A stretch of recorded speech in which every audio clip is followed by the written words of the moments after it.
সবাইকে স্বাগত জানাচ্ছি বিটিভিউজে। আপনাদের সাথে আছি আমি সুস্মিতা দাস। তুরস্কের পররাষ্ট্রমন্ত্রী হাকান ফিদানের তেহরান সফর এবং ইরানের সঙ্গে যৌথ সংবাদ সম্মেলনে প্রদত্ত বক্তব্য শুধু একটি আঞ্চলিক কূটনৈতিক অনুষ্ঠান নয়, বরং মধ্যপ্রাচ্যের পরিবর্তিত ভূরাজনীতি, আঞ্চলিক সংঘাত, ইসরায়েল ফিলিস্তিন যুদ্ধ পরবর্তী শক্তির পুনর্গঠন, তুরস্ক ইরান সম্পর্কের ক্রমবর্ধমান গুরুত্ব এবং বৈশ্বিক শক্তিগুলোর ভূমিকার জটিল ও বহুমাত্রিক প্রতিফলন।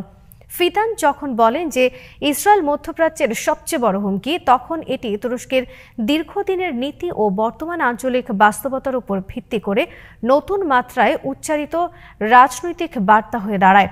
এই সফর এবং সফরের প্রতিটি বক্তব্য বিশ্লেষণ করলে স্পষ্ট হয়, মধ্যপ্রাচ্যের ভূ রাজনীতিতে তুরস্ক ও ইরান নিজেদের অবস্থান সমন্বয়ের এক নতুন পর্বে প্রবেশ করছে, যেখানে অর্থনীতি, নিরাপত্তা, অভিবাসন, জ্বালানি, সীমান্ত সহযোগিতা থেকে শুরু করে ইসরায়েল প্যালেস্টাইন ইস্যু পর্যন্ত সবই পুনর্গঠনের কেন্দ্রবিন্দুতে আছে।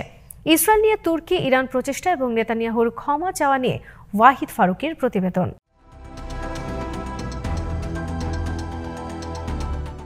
হাকান ফিদান তার বক্তব্যে স্পষ্টভাবে উল্লেখ করেছেন যে আঞ্চলিক নিরাপত্তার ক্ষেত্রে ইসরায়েলই সবচেয়ে বড় অস্থিতিশীলতার উৎস। গাজায় চলমান বিধ্বংসী যুদ্ধ, লেবাননে ইসরায়েলি বোমা বর্ষণ, সিরিয়ায় ধারাবাহিক আক্রমণ এবং ইসরায়েলের আঞ্চলিক আধিপত্য বিস্তারের নীতিকে ভিত্তি করে তিনি এই মন্তব্য করেন।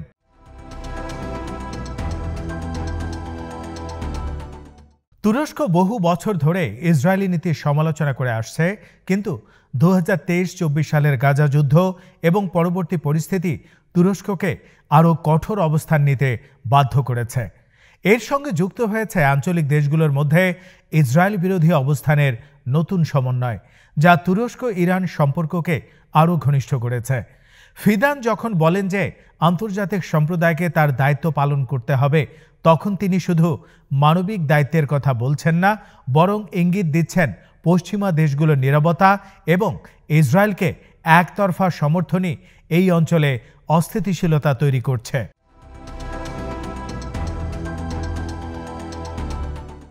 ইরানের পররাষ্ট্রমন্ত্রী আব্বাস আরাকচির সঙ্গে যৌথ বিবৃতিতে ফিদান যখন তুরস্কের পক্ষ থেকে ইরানের সঙ্গে বাণিজ্য, জ্বালানি ও সীমান্ত সহযোগিতা বাড়ানোর কথা বলেন, তখন তা শুধু দুই দেশের স্বার্থ নয়, বরং একটি বৃহত্তর ভূ রাজনৈতিক সমন্বয়ের অংশ। তুরস্ক ইরান উভয়ই মার্কিন আধিপত্য, ইসরায়েলি আগ্রাসন এবং তাদের বিরুদ্ধে আরোপিত পশ্চিমা নিষেধাজ্ঞার সমালোচক। তুরস্কের নিজস্ব কৌশলগত অবস্থান হল একদিকে ন্যাটোর সদস্য থেকে পশ্চিমা ব্লকের সঙ্গে সম্পর্ক বজায় রাখা, অন্যদিকে মধ্যপ্রাচ্য ও এশিয়ার শক্তিগুলোর সঙ্গে ভারসাম্যপূর্ণ সম্পর্ক স্থাপন। ফলে তুরস্ক এমন একটি অবস্থান তৈরি করতে চায় যেখানে আন্তর্জাতিক রাজনীতির দ্বিধা বিভক্ত ব্লকের মধ্যেও লাভজনক অবস্থান ধরে রাখা সম্ভব হয়। এই অবস্থানকে রাজনৈতিক ভাষায় বলা হয় মাল্টি অ্যালাইনমেন্ট ডিপ্লোম্যাসি, যার মাধ্যমে তুরস্ক একাধিক শক্তির সঙ্গে সম্পর্ক রেখে নিজের জায়গা তৈরি করছে।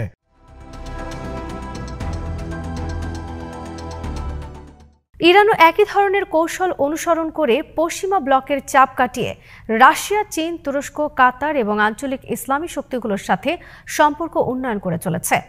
আরাকচির বক্তব্যে যখন বলা হয় যে তুরস্ক ও ইরান ভাইয়ের মতো সম্পর্ক ভাগ করে, তখন এটি নতুন কোনো বাক্য নয়, বরং দুই দেশের দীর্ঘদিনের সম্পর্কের গভীরতা ও জটিলতার পুনরুচ্চারণ। ইতিহাসে তুরস্ক ও ইরান কখনো যুদ্ধ করেনি, যদিও তাদের রাজনৈতিক অবস্থান ছিল অনেক সময় ভিন্ন। কিন্তু আজকের আঞ্চলিক বাস্তবতায় তাদের সাধারণ শত্রু, সাধারণ চ্যালেঞ্জ এবং সাধারণ অর্থনৈতিক প্রয়োজন তাদের আরও ঘনিষ্ঠ করছে।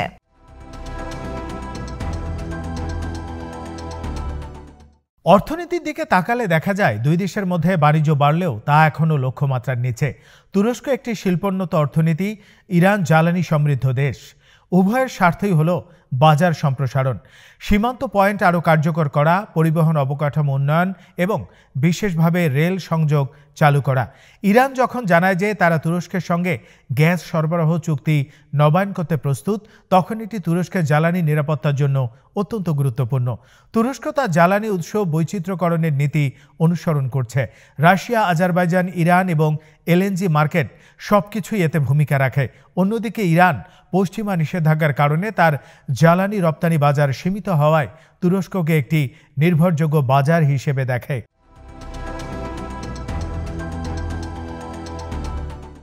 সীমান্ত সহযোগিতা বাড়ানোর যে পরিকল্পনা দুই দেশ ঘোষণা করেছে তা শুধু অর্থনৈতিক নয়, বরং নিরাপত্তা অভিবাসন ব্যবস্থার জন্য অত্যন্ত গুরুত্বপূর্ণ। বিশেষ করে আফগানিস্তানের অস্থিতিশীলতার কারণে বিপুল সংখ্যক আফগান শরণার্থী ইরান ও তুরস্ক হয়ে ইউরোপের দিকে ছুটছে। তুরস্ক বহু বছর ধরে ইউরোপীয় ইউনিয়নের জন্য মাইগ্রেশন বাফার জোন হিসেবে কাজ করছে। এর ফলে অভিবাসন নিয়ে তুরস্কের ওপর চাপ বাড়ছে। তাই তুরস্ক চায় ইরান অভিবাসন নিয়ন্ত্রণে আরও সক্রিয় ভূমিকা নিক এবং দুই দেশ যৌথভাবে সীমান্ত পরিচালনা করুক। ফিদান বলেন যে এটি মোকাবেলায় দুই দেশের যৌথ উদ্যোগ প্রয়োজন। তিনি বাস্তব সমস্যার প্রতি ইঙ্গিত করেন এবং বলেন, ইরান অভিবাসীদের থামাতে পর্যাপ্ত সক্ষমতা দেখাতে না পারায় তুরস্ক একা চাপ সামলাতে চাইছে না।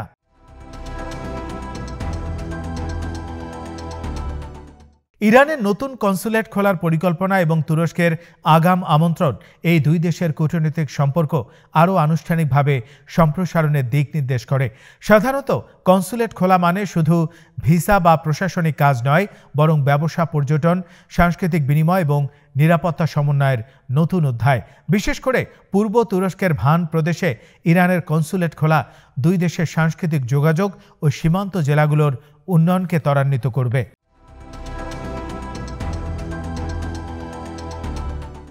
এই সফরের আরেকটি গুরুত্বপূর্ণ দিক হলো দুই দেশের মধ্যে উচ্চ পর্যায়ের যৌথ পরিষদ বৈঠক আয়োজনের সিদ্ধান্ত। সাধারণত এই ধরনের বৈঠক শুধু আনুষ্ঠানিক নয়, বরং বিভিন্ন সেক্টরে চুক্তি, প্রকল্প, নিরাপত্তার সমন্বয় ও অর্থনৈতিক রোডম্যাপ তৈরি করে। তুরস্ক ইরান সম্পর্কের ক্ষেত্রে এটি অত্যন্ত গুরুত্বপূর্ণ, কারণ দুই দেশের প্রেসিডেন্ট পর্যায়ের বৈঠক আঞ্চলিক বার্তা বহন করে এবং আন্তর্জাতিক কূটনীতিতে নজর কাড়ে।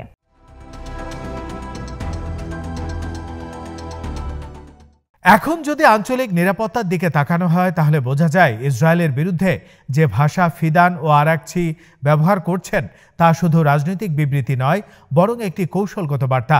সিরিয়ায় ইসরায়েল যে ধারাবাহিকভাবে ইরান সমর্থিত গ্রুপগুলোর উপর আক্রমণ চালাচ্ছে এবং লেবাননে হিজবুল্লাহর সঙ্গে উত্তেজনা বাড়ছে, তার সরাসরি প্রভাব ইরানের উপর পড়ছে। তুরস্ক সিরিয়া ইস্যুতে তুরস্ক ও ইরানের স্বার্থ কখনো মেলে, কখনো ভিন্ন হয়।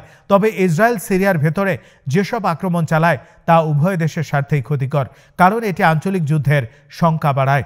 তাই ইসরায়েল ইস্যুতে তুরস্ক ও ইরান নিজেদের অবস্থান আরও ঘনিষ্ঠ করছে।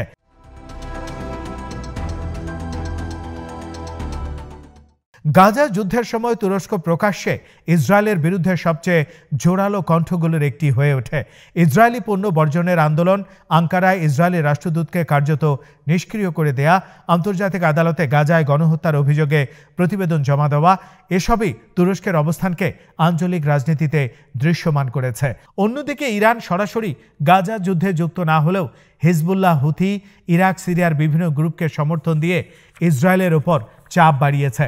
ফলে ইসরায়েল ইস্যুতে ইরান ও তুরস্ক ভিন্ন কৌশল অনুসরণ করলেও লক্ষ্য এক: ইসরায়েলি আধিপত্য প্রতিহত করা এবং ফিলিস্তিনের উপর আগ্রাসন ঠেকানো।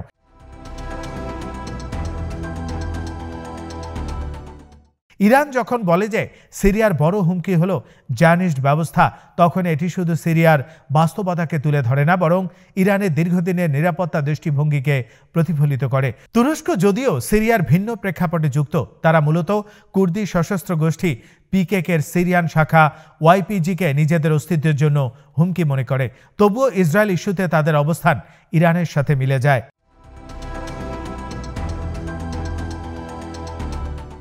পিকেকে ইস্যুতে তুরস্ক বহুদিন ধরে অভিযোগ করে আসছে যে বিভিন্ন বাহ্যিক শক্তি ওয়াইপিজিকে সমর্থন দিচ্ছে। ইরানও মাঝে মাঝে পিকেকে এর স্থানীয় শাখা পিজেএকে এর কার্যক্রমে ভোগে। তাই ইরান যখন বলে যে তারা সন্ত্রাসমুক্ত তুরস্ক উদ্যোগকে সমর্থন করে, তখন এটি তুরস্কের জন্য একটি বড় কূটনৈতিক সাফল্য, কারণ আঞ্চলিক শক্তিগুলোর সমর্থন পাওয়া তুরস্কের নিরাপত্তা কৌশলের কেন্দ্রবিন্দুতে রয়েছে। আরেকটি গুরুত্বপূর্ণ বিষয় হলো রাশিয়া ইউক্রেন যুদ্ধ ইস্যুতে তুরস্কের অবস্থান। ফিরদান এই সফরে আবারও বলেন যে তুরস্ক শান্তি প্রতিষ্ঠায় ভূমিকা রাখতে প্রস্তুত। তুরস্ক উত্তেজনার মধ্যেও রাশিয়া ও ইউক্রেন দুই দেশের সঙ্গেই সম্পর্ক বজায় রেখেছে এবং কৃষ্ণ সাগর শস্য চুক্তিতে মধ্যস্থতা করেছে। এটি তুরস্ককে একটি মধ্যস্থতাকারী শক্তি হিসেবে তুলে ধরে। ইরানও বৈশ্বিক পশ্চিমা ব্লকের বিরোধিতায় রাশিয়ার ঘনিষ্ঠ সহযোগী। ফলে দুই দেশের মধ্যে ইউরোপ ও এশিয়ার ভূ রাজনীতি নিয়েও সমন্বয়ের সম্ভাবনা বাড়ছে।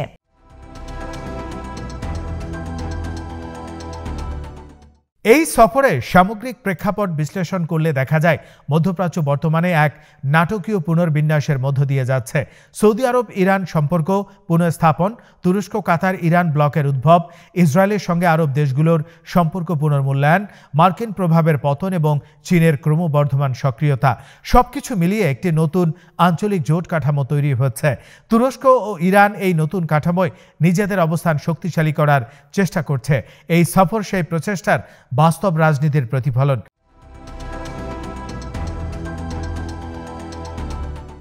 তুরস্ক নিজের কৌশলগত অবস্থান দিয়ে মধ্যপ্রাচ্য, ককেশাস, বলকান, কৃষ্ণ সাগর এবং মধ্য এশিয়ার মাঝে একটি কেন্দ্রবিন্দু হয়ে উঠেছে। অন্যদিকে ইরান তার ভূরাজনৈতিক অবস্থান, জ্বালানি সম্পদ এবং আঞ্চলিক নেটওয়ার্ক ব্যবহার করে নিজেকে একটি প্রতিরোধ অক্ষের কেন্দ্র হিসেবে প্রতিষ্ঠা করেছে। ফলে দুই দেশের মধ্যে সহযোগিতা যতই বাড়বে, আঞ্চলিক রাজনীতি ততই বহুমাত্রিক হয়ে উঠবে।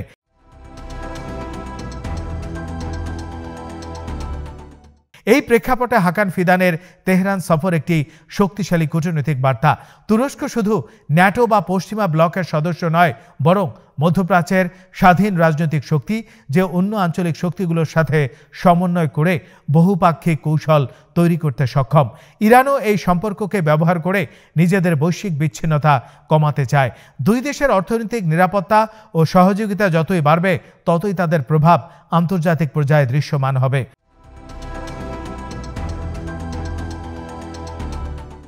সব মিলিয়ে বলা যায়, তুরস্কের পররাষ্ট্রমন্ত্রীর এই সফর মধ্যপ্রাচ্যের নতুন রাজনৈতিক সমীকরণ গঠনের একটি গুরুত্বপূর্ণ ধাপ।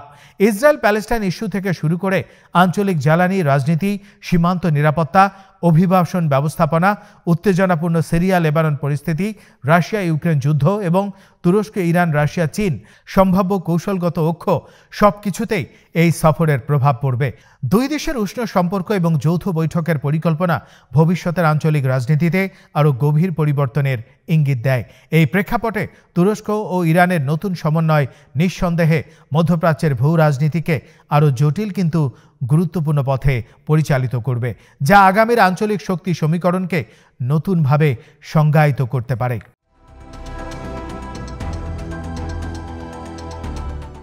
আজ এখানেই শেষ করছি। সবাই ভালো থাকুন, সুস্থ থাকুন আর দেখতে থাকুন বিডি ভিউজ। চ্যানেলটি ভালো লাগলে সাবস্ক্রাইব করুন, সংযুক্ত থাকুন আমাদের ফেসবুক পেজে।